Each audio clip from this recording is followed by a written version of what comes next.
አሰላሙ አለይኩም ወራህመቱላሂ ወበረካቱ። ሰላም ውድና የተከበራችሁ ቤተሰብ እንዴት አመሻችሁልኝ? ደህና ናችሁ ወይ? ጨረቃዎቻችን ዛሬ በቤታቸውም አልመጡም። ዛሬም ያው በኤፍሬም ቤት ነው የመጡት እንግዲህ እና አቶ ኤፍሬም ይቅርታ ለመጠየቅ ከብሩኬ ጋር ሰላም ለመፍጠር እንግዲህ ወደ ቤት ሂዷል ማለት ነው። ብሩኬ ደግሞ ቅመምዬን ይዞ ቤት ከቻሳ ብሏል ማለት ነው። እና ውዶችዬ በጣም ደስ ብሎኛል። በመሀላቸው ያለው ነገር ተፈቶ ሰላም ስለፈጠሩ በጣም ደስ ይላል። እንደዚህ ነው መሆን ያለበት። ምክንያቱም ወደፊት ቤተሰብ የሚሆኑ ናቸው። ሆነዋል ሲጀመርም ደግሞ ማለት ነው እና አማሽ ጋር መጣላት ጥሩ አይደለም ማለት ነው። እና ኤፋ እንግዲህ ትላንትና ብሩኬ ምን ብሎ ነበር? ለአኑ ሰምታችሁታል አይደል? እኔ ለይቅርታ ሁል ጊዜም በሬ ክፍት ነው። እሱ በሰላማዊ መንገድ ከመጣ እኔም በሰላማዊ መንገድ አናግረዋለሁኝ እና ይቅርታ ማልልበት ምንም አይነት መንገድ የለም። እህቱንም ደግሞ አሳየዋለሁ፣ ችግር የለውም። ግን በሰዓቱ እሱ በጥሩ መንገድ ስላልመጣ ስሜታዊ ሆኖ ምናምን በጸብ ነበር የመጣውና ለዛ ነው እኔም ስሜታዊ የሆንኩት ምናምን ነገር ብሎ ነበረ እና እንደሚደውልለትም ይቅርታ መደራረግ እንዳለባቸውም ተናግሮ ነበር ማለት ነው። ብሩኬ ዛሬ እንደተናገረው ያው መጣ ማለት ነው ኤፋ እና ኤፋም እንግዲህ ከዚህ በፊት ያለው ነገር ያደረኩት ነገር በሙሉ ለእህቴ በማሰብ ነው፣ ግን ደግሞ አመጣጤ ልክ አይደለም፣ የገባሁበት አገባብ ልክ አልነበረም ምናምን፣ እኔም ስሜታዊ ሁኜ ያደረኳቸው ያጠፏቸው ብዙ ጥፋቶች አሉ ምናምን ነገር ብሏል። እውነት ነው። እኛም ያን ነገር ነበር ስንቃወም የነበረው። ምንም ያክል ወንድም ቢኮን በባልና ሚስት መሀል ወይም ደግሞ በፍቅረኛሞች መሀል መጀመሪያ መደረግ ያለበት የማስማማት ስራ መስራት፣ ከዛ ደግሞ ሁለታቸውንም ቁጭ አድርጎ ማውራት፣ ከዛ ብሩኬን ደግሞ ማስተካከል ያለበት ይሄን ነገር አስተካከል፣ እህቴ እየተጎዳሽ ነው እና በቃ አንተን አውቅሃለሁ ወይ ምናምን፣ እስካሁን ድረስ ብዙ ነገር አሳልፋቸዋል። ይሄን ፍቅራችሁን ደግሞ ላደፈርስ አልፈልግም፣ ግን ደግሞ ማስተካከል ያለብህ ነገሮች አሉ፣ እኔ የታዩ ነገሮች እነሱን ደግሞ ማስተካከል መቻል አለብህ ብሎ እንደ ታላቅ ወንድሟ እንደዛ ነው መባል ያለበት እንጂ ግንፍል ብሎ በቃ ከዚህ በኋላ ሁለተኛ እዚህ ቤት አትመጭም ምናምን ነገር ብሎ መውሰድ ምናምን ሳይሆን በቃ ላይክ በተረጋጋ መንፈስ እንደነገርኳችሁ በዛ መንገድ ነው መሆን ያለበት ማለት ነው። ምክንያቱም እዛ ቤት ሁለታቸውም ብዙ ነገር አሳልፈዋል ምናምን። ይሄ ፍቅር ዝም ብሎ ይመጣ አይደለም፣ ብዙ ዋጋ የተከፈለበት ምናምን ነው። ያው የተዋደደ ሰው መቼም በመሀል ብዙ ነገሮችን ያጋጥሙታል አይደለ? ብዙ ቻሌንጆች ምናምን፣ እነዛን ነገሮች እያለፈ ነው የሚመጣው። ከዛ ወደፊት ደግሞ ብዙ አላማ ያላቸው ልጆች ናቸው። ነገ ጧት ባልና ሚስት ለመሆን የተዘጋጁ ልጆች ናቸው። ከዛ ደግሞ ብሩኬንም ጠንቅቆ የሚያውቀው ልጅ ነው ምናምን አለ አይደለ? የሩቅ ሰው አይደለም።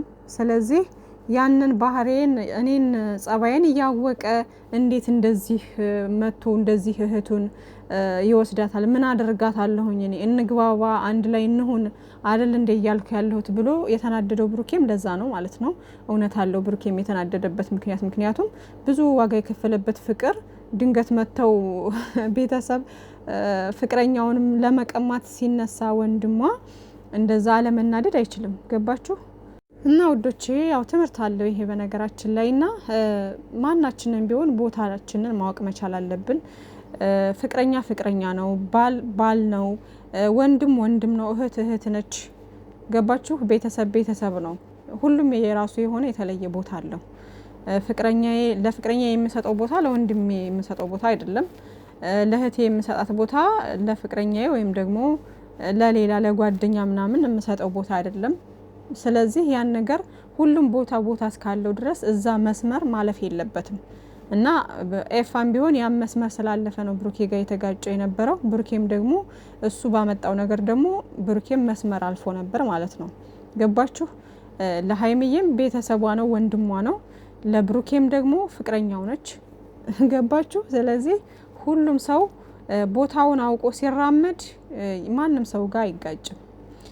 ቦታውን እንትን ሲል ነው በቃ አለ አይደለ? የሆነ መስመር ሲስት ነው ሰው ጋር የሚጋጨው። እና አንዳንዴ ቦታችንን ማወቅ መቻል አለብን። ምን አንዳንዴ ብቻ ሁሌም ቢሆን ቦታችንን ማወቅ መቻል አለብን። እና ኤፋም እንግዲህ እኛ የተናገርነው ነገር ነው በቃ ያ ነገር ስህተት ነበር፣ አገባቢ አመጣጤ ልክ አልነበረም፣ ስሜታዊ ነበርኩኝ በሰዓቱ፣ እህቴን የማዳን ስራ ነበረ ሲሰማኝ የነበረው አይነት ነገር ነው ያለው። እና እሱን ነገር ማንም አልጠላውም፣ ግን ደግሞ ያው አመጣጥክን አካሄድህ ምናምን ነበረ ሰውም ያን ነገር ነበር የተቃወመው። እንግዲህ ያን ነገር ደግሞ ራሱ አውቆት ምናምን ይቅርታ ጠይቋል ለዛ ነገር ማለት ነው። ወደፊት እንግዲህ ይሄ ነገር ለኛ ትምህርት ነው እንጂ እነሱ ሁሉም ሰላም ናቸው ውዶቼ። እና ግን ያው ለኛም ትምህርት ነው፣ ትምህርት ወስደንበታል። ግን በቤተሰብ መሀል እንደዚህ ጭቅጭቅ ምናምን እንትን ሲል የሆነ በድራማ መልክ ሲመጣ ይከብዳል፣ ለማየት ራሱ ይከብዳል። ምክንያቱም ቤተሰብ ነው፣ በቃ ቀይ መስመር ነው ምናምን ነገር እና እዛ ውስጥ ተገብቶ ሌላ ነገር ሲባል ይከብዳል አይደለ? ግን እነሱ ላይክ እንደ አስተማሪም ነገር ስለወሰዱት ይመስለኛል በዚህ ወይ የመጡት። ብቻ ግን ያው ተምረንበታል። ሁሉም ሰው ቦታውን ማወቅ እንዳለበት ነው የተሰማኝ እኔ። እና አንዳንድ ወንድምም እንደ ኤፍሬም አሉ፣ ገባችሁ? ላይክ እንደዚህ በስሜት ዝም ብለው ግብት ብለው እህቴን እንትን እላለሁ ምናምን ብሎ የእህቱንም ስሜት ሳያዳምጥ ምናምን ስሜቷን ሳይረዳ ላይክ ቆንጥሮ የሚወስድ ማለት ነው ልክ እንደ ኤፋ። እና አይታችኋል አይደለ? እዚህ ጋር አሁን ሀይሚዬ ምን አለች? ኤፋ አንተ ባትመጣ ኑሮ እኔም ወደ ሌላ ነገር ውስጥ ገባ ነበረ። የራሴ ውሳኔዎች ነበሩኝ የምወስናቸው ነገሮች እና እነሱን መወሰኔ አይቀርም ነበር ምናምን ብላለች። ግን እኔ እሱን አላምንበትም። ምክንያቱም ኤፋን ባይመጣ ኦልሬዲ ሰላም የሚፈጥሩ ነበር። ምክንያቱም ማን ነው ሀይሚዬም እዛ ውስጥ ትቀመጣለች ምናምን ቤት እንዳትወጭ ብሏት ነበር። ብሩኬ ጋር በሂደት የመግባባቱ ነገር ይመጣል ብዬ አስባለሁኝ። እዛ ጋ ያው ሀይሚዬም አላዳምጥም አልታገስም ትላለች። ብሩኬም ደግሞ የመረጋጋት ስሜት አይታይበትም ምናምን እንደዛ ስለሆነ እንጂ ያን ያክል ብዙ እንትን የሚል ነገር አላየሁም ነበር በሰዓቱ ማለት ነው። እና ለማንኛውም ዞሮ መጥፎ አጋጣሚዎች ጥሩን ነገር ያመጣሉ ብሏል ብሩኬ። ልክ ነው። ሀይሚዬም ያለችው ነገር አለ። ይሄ ነገር ለበጎ ነው፣ ሁሉም ነገር ለበጎ ነው። እውነትም በቃ ወደ ጥሩ ነገር ጥሩ ፍቅር እንድታዩበት አለ አይደለ? ደስ የሚል ነገር እኛም እንድናይ ሆነናል ማለት ነው። ይሄ ነገር በመፈጠሩ ጥሩ ነው። ግን ትምህርት አለ ውዶቼ። እና አንዳንድ ወንድም እንዳልኳችሁ እንደዚህ አለ ስሜታዊ የሚሆን፣ አንዳንድ ወንድም ደግሞ አይ መጀመሪያ ቅድሚያ ላናገር ብሎ ፖላይት በሆነ መንገድ ሁለቱንም አውርቶ ለማስማማት የሚሞክር አለ። አንዳንድ ወንድም ደግሞ እንደዚህ ነው ማለት ነው። በቃ እህቴ ተደፈረችብኝ፣ እህቴ እንደዚህ ያለችብኝ ብሎ ወንድም መከታ አይደል ነው። ግን እንደዛ በግንፍልታ አይደለም። ሁሉም ነገር በተረጋጋ መንፈስ ሲሆን ነው ነገሮች ሊስተካከሉ የሚችሉት እንጂ ስሜታዊ በሆን ቁጥር ብዙ ችግሮች እንደሚፈጠሩ፣ ብዙ ነገሮች እንደምናበላሽ መረዳት መቻል አለብን ማለት ነው ከዚህ ነገር። እና አንዳንዶቻችሁ በሰዓት እኮ ኤፋ ያደረገው ነገር ልክ ነበር ምናምን ነገር ያላችሁ ነበራችሁና ምክንያቱም በቃ ሀይሚዬ ሰው እንዳላት አሳይቷል፣ ወንድም እንዳላት አሳይቷል ምናምን ያላችሁ ነበራችሁ። እውነት ነው፣ እሱን አሳይቷል። ግን ደግሞ የመጣበት አመጣጥ አግባብ አልነበረም ያለው ብዙ ሰው ለሀይሚዬ ለምን ተቆረቆረላት፣ ለምን ተጨነቀላት ብለው ሳይሆን ከኔ ጨምሮ ማለት ነው። የመጣበት አመጣጥ አግባብ አይደለም። መጀመሪያ እንደ ወንድም እንደ ቤተሰብ ብዙ ያሳለፉ ልጆች ናቸው። መጀመሪያ ማስማማት አለበት የሚለው ነገር ነውና እሱን ነገር መረዳት መቻል አለባችሁ ማለት ነው። ማንም ሰው ቢሆን ደግሞ በዛ አይነት መንገድ ነው መጓዝ ያለበት እንጂ ቤተሰብም ቢሆን ጓደኛም ቢሆን ማንም ቢሆን ቦታውን ማወቅ መቻል አለበት ባይኔ ማለት ነው። እና ከዛ ውጭ ግን ያደረገው ነገር በቃ ምንም ይሄ ማንም ወንድም ለእህቱ የሚያስበውን ነገር ነው ያስበው ማለት ነው። እንደነገርኳችሁ መንገዱን ማስተካከል መቻል ነበረበት። እሱ ነገር ደግሞ ገብቶት ኤፋ ዛሬ ባፉ ያለውን ነገር ተናግሯል ማለት ነው። ይቅርታም ጠይቋል ማለት ነው። እና እንደዛ ነው ውዶቼ። እና ለማንኛውም በጣም ደስ ይላል። አይታችሁ ከሆነ አሁን ከዚህ በፊት ሀይሚዬ እንደዛ ተጣልታ የተለየችውን ልጅ ብሩኬን ኤፋ ቆንጥሮ የወሰዳት ሰዓት ማለት ነው ላይቭ ላይ ገብታ ናፍቆኛል አይነት ነገር ስትል ነበረ። ከዛ ደግሞ ሲገናኙ ደግሞ እንዴት ሩጣ እንዳቀፈችው አይታችኋል። ተነፋፍቀው ማለት ነው። ገባችሁ? እነሱ ፍቅር ናቸው። በቃ አለ አይደለ? ከላይ ዝም ብለው ይሄ ስሜት የሚባለው እልክ ምናምን የሚባለው ነገር ነው እንጂ እንደዛ እየተፋቀሩ ደግሞ መሀል ላይ ቤተሰብ ገብቶ ደግሞ ለማለያየት ሲጥር ይከብዳል። ገባችሁ? ለራሳችሁም የሆነ ጸጸት ነው። በቃ በእልህ የምታደርጉት ነገር የምታጠፉት ነገር ሌላ ችግር ያመጣባችኋል ማለት ነው። እሱን ነገር ልንማርበት ይገባል። እና ቅመሟም እንግዲህ ብሩኬም የመጡበት ነገር ደስ ይላል። እንግዲህ የኤፋ ነገር ተፈቷል። አሁን ዋናው ግብድየው ነገር የዚች እዩ የተባለች ልጅ ነው። እሷም ደግሞ ከህይወታቸው ትወጣለች ኢንሻአላህ በቅርቡ ያለው የዲኤንኤ ነገር ምናምን ካለቀ በኋላ ሁኔታዎች ይስተካከላሉ ማለት ነው። የሷም ነገር አያሳስብም። ምክንያቱም ዝም ብላ እሷም እየሰከሰች ነው ያለችው ማለት ነው። የምንም ልጅ የለም የምንም ደግሞ የሚገርመኝ ነገር ማለት ነው ብሩኬ ሴት ልጅ ወዳለሁ ምናምን ነገር እያለ ሲያወራና አልነበር ከዚህ በፊት እና ያንን ምክንያት በማድረግ ልጅቷንም ሴት አድርገዋታል ማለት ነው የተወለደችውንና ደግሞ እኮ ሴት ልጅ ነች በጣም እሱን ነው የምትመስለው ምናምን ነገር እያለች ስታወራ በጣም ያሰቀችኝና ከቲክቶክ ነው የሰማዋት እና ውዶቼ ደግሞ በየቦታው እየሄዳችሁ ምናምን ልባችሁን አታድርቁ ዝቅ አታድርጉ ምናምን አሁን ሀይሚዬና ብሩኬ ሰላም ናቸው በቃ እነሱን ብቻ ነው መከተል ያለብን ሌሎችንም እዩዋቸው ግን ደግሞ መናደድ ምናምን አይጠበቅባችሁም ኦሬዲ እነሱ ድራማቸውን አሁንም እየሰሩ ነው ያሉት እንጂ የምንም አይነት እውነት የለም ወይዘሪት እዩም ጋር ማለት ነውና እዩ ግን በዛ ልክ ራሷን አወርዳ እንደዛ ምናምን መሆኗ በጣም ይደብራል ግን ያው መጨረሻውን ማየት ነው ዞሮ ዞሮ አሁን የሷ መጨረሻ ነው እንግዲህ የቀረው የሷን መጨረሻ ምናየው ይሆናል ሁሉም ነገር ይስተካከላል ምናምን በቃ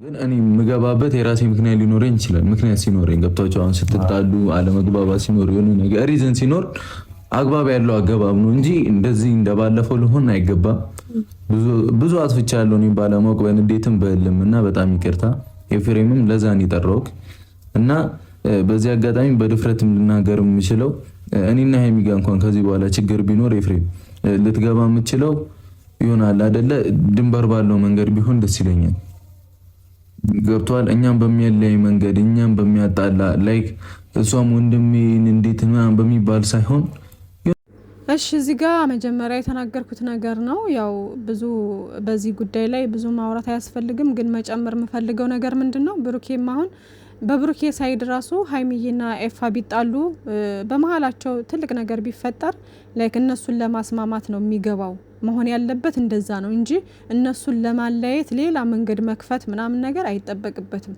በቃ ሀይሚዬን ወደ ራሱ እየሳበ ምናምን ላይክ እሷና እሱ ወንድምና እህት እንዲለያዩ ምናምን ማድረግ የለበትም ማለት ነው እሱን ነገር ነው እየተናገርን የነበረውኛም በብሩኬም ቢሆን ኤፋ ሀይሚዬና ብሩኬ እንዲራራቁ ወይም ደግሞ ሌላ ሰው አግብታ ሌላ ሰው የራሷን ህይወት ማመቻቸት ምናምን ነገር ሌላ ማመቻቸት አለ አይደለ እንደዚህ አይነት ነገር ሳይሆን ያ ነገር እነሱን ሁለታቸውን የሚለያይ ነገር ነው እንጂ የሚያስታርቅ ነገር አይደለም አይደለ እንደዛ ከማድረግ መጀመሪያ ለማስታረቅ መሞከር ነው ማለት ነው ከዛ ደግሞ ልጨምር የምፈልገው ሌላው ደግሞ ሀይሚዬም አሁን መጨረሻ ላይ የተናገረችው ነገር አለ ምንም ቢሆን ወንድሜን እወደዋለሁ አይነት ነገር ብላለችና እዛ ፓርት ላይ ደግሞ ብሩኬ ማን ይጠላዋል ምናምን ነገር ሲል አንተ እንደኔ ተወደዋለህ ምናምን ነገር ሲል ስትለው ነበርና ለማንኛውም እዚህ ጋር ምንድነው ልል የፈለኩት ነገር ሀይሚዬም ያው ይሄ ለድራማ ነው ድራማ ስለሆነ ነው እንጂ እንዳልኳችሁ በትክክለኛው ምናምን የሆነ ምንም እነሱ ጋር ያለው ነገር መከባበሩ መፋቀሩ ምናምን እንዳለ ነው በየ ነው ማስበው ማለት ነው ግን ያው እንኳን አይደለም ፍቅረኛሞች ባልና ሚስት ምናምን ይቀርና አገርና አገርም ይጋጫል አለመግባባቶች ሊኖሩ ይችላሉ ላይክ እዚህ ጋር የምናየው ስሜት በሪል ህይወታቸውም ላይ ሊኖር ይችላል አይታወቅም ገባችሁ በሪል ህይወታችሁ ካለ ማስተካከል አለባችሁ ከዚህም በኋላ እልክ ምናምን መከባበር ከምንም በላይ መከባበር መቻል አለባችሁ ሀይሚዬ ምንም ነገር ቢፈጠር ብሩኬን ማክበር መቻል የሆነ መጥፎ ቃል አለመወርወር ሴቶች አንዳንዴ የሆነ ስሜታዊ ስንሆን ምናወጣው ቃል ከባድ ነው እና ያን ነገር መተው መቻል ብሩኬም ደግሞ ታጋሽ መሆን በተሻለ ካቅም አንተም እሷም የሆነ ነገር እንትን ስትል ወንድ ልጅ ረገብ ብሎ ወይም ደግሞ ወጣ ማለት መቻል አለበት ሁለታችሁም ግን እዛ ጋር የምትመላለሱ ከሆነ ችግሩ እየሰፋ ይሄዳል ማለት ነው ስለዚህ አንዳችሁ በረድ ማለት መቻልን መልመድ መቻል አለባችሁ ይሄ ነገር በሪል ህይወታችሁ ምናልባት ካለ ማለት ነውና ማስተካከል ያለባችሁን ነገሮች አሁን ካሉት ከህይወታችሁ ከሚመጡት ከሚሆኑት ነገሮች ትምህርት እየወሰዳችሁ እያስተካከላችሁ መጓዝ አለባችሁ ማለት ነው ከዛ በተጨማሪ ደግሞ ሀይሚዬ እንደዚህ ያለ መግባባት ሲፈጠር ብሩኬን ማመን መቻል አለብሽ ላይክ ሶስተኛ ወገንን ማመን የለብሽም በቃ እናንተን ሊያጣሉ የሚፈልጉ ሰዎች በሙሉ የፈለጉትን ነገር ይዘው ቢመጡ ኖ እኔ እሱን አምነዋለሁኝ ስንት ጊዜ አብሬው የኖርኩት ልጅ ነኝና በቃ ምንም ነገር ቢያደርግ በውስጥ ማናገረው ነገር አናገረዋለሁኝ ግን እንደዚህ እንድትሉት አልፈልግም ማየት ነገር ብለሽ ለባልሽ መቆም መቻል አለብሽ ማለት ነው። እንደዛም ነው የምታደርጊው ብዬ አስባለሁ። እስከዛሬም ድረስ እያደረግሽ ነው። ግን ደግሞ አሁንም በምናየው ነገር ደግሞ መከባበር መቻል፣ ብሩኬም ደግሞ እንደዚህ አልፈው ምናምን ህይወታችሁን ሊበጠብጡ የሚፈልጉትን ሰዎች ላለማስቀየም ብለህ ህይወትን መበጥበጥ የለብህም። ሀይሚዬ ላይም ደግሞ መተው ሌላ ነገር አፋቸውን ለመክፈት የሚፈልጉ ሰዎችን በሙሉ ስነ ስርዓት ማስያዝ መቻል አለብክ ማለት ነው። በቃ እነዛን ነገሮች ማስተካከል ነው ያለባችሁ። ከዛ በተጨማሪ ግን ሁለታችሁም ተማምናችሁ ተከባብራችሁ እስካላችሁ ድረስ አሁንም በዚሁ መንገድ እየቀጠላችሁ መኖር ነው ማለት ነው። በፍቅር በቃ ፍቅር ካለ ምንም በሰማይ መንገድ አለ መባል ያለበት ፍቅር ካለ ነው። ገንዘብ ካለ የሚለው ካንስል